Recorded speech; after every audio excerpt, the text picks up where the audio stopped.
अनुग्रहित इस अच्छी सुबह परमेश्वर की वचन की ओर अपने ध्यान को ले जाएंगे।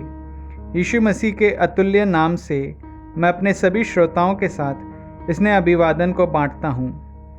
भजन संहिता 18वीं आयत। मेरी विपत्ति के दिन वे मुझ पर आ पड़े, परंतु यहोवा मेरा आश्रय था, आश्रय बनने वाला परमेश्वर। इस विषय पर हम आज की सुबह एक साथ मनन करेंगे। ऐसी परिस्थितियों में जब दिल टूट जाता है, उस समय परमेश्वर को सच्चे दिल से पुकारने वाले भक्त दाऊद के लिए परमेश्वर एक आश्रय बना। परमेश्वर ने बल दिया, शक्ति दी। परमेश्वर हमारा शरण स्थान और बल है और कष्ट के समय अति सहज से मिलने वाला सहायक है। ऐसा हम एक दूसरे भजन के भाग में पढ़ते हैं ना। प्रियों, याद रखें कि हमारे कष्टों में जब हम परमेश्वर को पुकारते हैं तो परमेश्वर हमारा आश्रय बनकर इसी भजन के 17वें वचन के अनुसार हमारे बलवंत शत्रु से और हमसे घृणा करने वालों से हमें छुड़ाने में सक्षम और सशक्त है। इससे ठीक पिछली आयत अर्थात 16वें वचन में हम देखते हैं कि परमेश्वर ने ऊपर से हाथ बढ़ाकर हमें थाम लिया और गहरे जल में हम उलझे हुए थे, उससे परमेश्वर ने हमें अपनी अद्भुत सुरक्षा के कारण खींच निकाला। 18वीं आयत को एक बार फिर से ध्यानपूर्वक पढ़ना हमारे लिए अनुग्रह का कारण होगा। मेरी विपत्ति के दिन वे मुझ पर आ पड़े, परंतु यहोवा मेरा आश्रय था। प्रियों, जब परमेश्वर हमारा आश्रय बना है तो उसके इस गुण को हम इस भजन से समझें। विपत्ति के दिन अन्याय के तौर पर आक्रमण को झेलना पड़े तो भी परमेश्वर आश्रय बना रहा और इसी कारण 19वीं आयत में परमेश्वर हमें चौड़े स्थान में ले आया। वह हमें पूर्ण छुटकारा देने में सक्षम है। इस अनुभव को जीवन में पाने वाले एक भक्त ने इसी कारण इस प्रकार गाया, मेरा एकमात्र आश्रय तू है, परमेश्वर मेरा एकमात्र आश्रय तू है। इस दुर्घटनाओं के भरे मरुभूमि यात्रा में, सिंहों की मांद में यदि मुझे दे दिया जाए तो भी, चाहे आग में फेंक दें तो भी, मन विचलित करने वाली प्रतिकूल अवस्थाओं में भी परमेश्वर हमें गिरने ना देगा। वह सर्वशक्तिमान है। प्रियों, इस बात पर ध्यान दें कि यदि परमेश्वर को हमें अपना आश्रय बनाना है तो हमें कुछ बातों का ध्यान रखना है। पहला, 21वीं आयत के अनुसार यहोवा के मार्गों पर चलना है।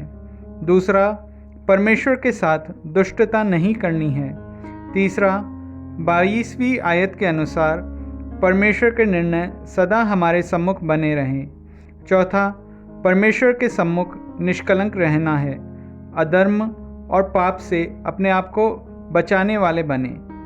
यही नहीं, हमारे काम धर्म के अनुसार और शुद्धता के अनुसार हो। दयावंत, निष्कलंक, खरे और नम्र रहें। ऐसी बुद्धि परमेश्वर का वचन हमें देता है।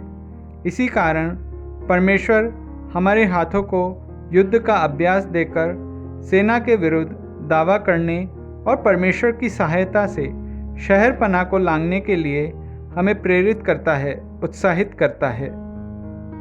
सन 1600 के लगभग जीवित रहे एक भक्त जॉन मिल्टन के बारे में आपने शायद पढ़ा होगा। मसीह के मार्ग में चलने के कारण उनके पिता ने उन्हें घर से निकाल दिया और जीवन में कई चुनौतियों का उन्हें सामना करना पड़ा। 42 साल की उम्र में उनकी नज़र कमज़ोर हो गई, फिर भी वह बिना थके पूरा और पूर्ण प्रार्थना जीवन और आत्मिक जीवन जीने वाले थे। मन में परमेश्वर ने जो शब्द प्रकाशित किए उसे वाक्य बनाकर वे कविताएं लिखने लगे। उन्होंने कविताओं को बोला और दूसरे लोगों ने उसे लिखा। बाद में ऑल इज ब्लाइंडनेस नाम से पुस्तक के तौर पर इन कविताओं को प्रकाशित किया गया। उसके बाद भी विश्व प्रसिद्ध paradise lost, paradise gain epic जैसी कविताओं की रचना उन्होंने की। वह बहुत ही लोकप्रिय हुई। प्रियों, इस दुनिया में चाहे कितने भी लोग हमारे आश्रय के तौर पर क्यों ना हो, या चाहे कोई आश्रय ना हो, यदि परमेश्वर हमारा आश्रय है तो हमारा जीवन जरूर जयवंत होगा। यह बात पक्की है। आइए हम एक साथ प्रार्थना करें। पवित्र पिता परमेश्वर, इस अच्छे वचन के लिए आपका धन्यवाद हो।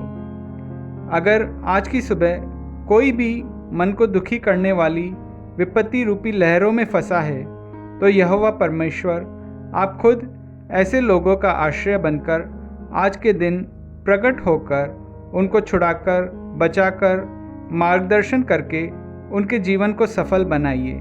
यीशु मसीह के नाम से मांगते हैं, आमीन। आप सबों का दिन अनुग्रहित हो। जय मसीह की।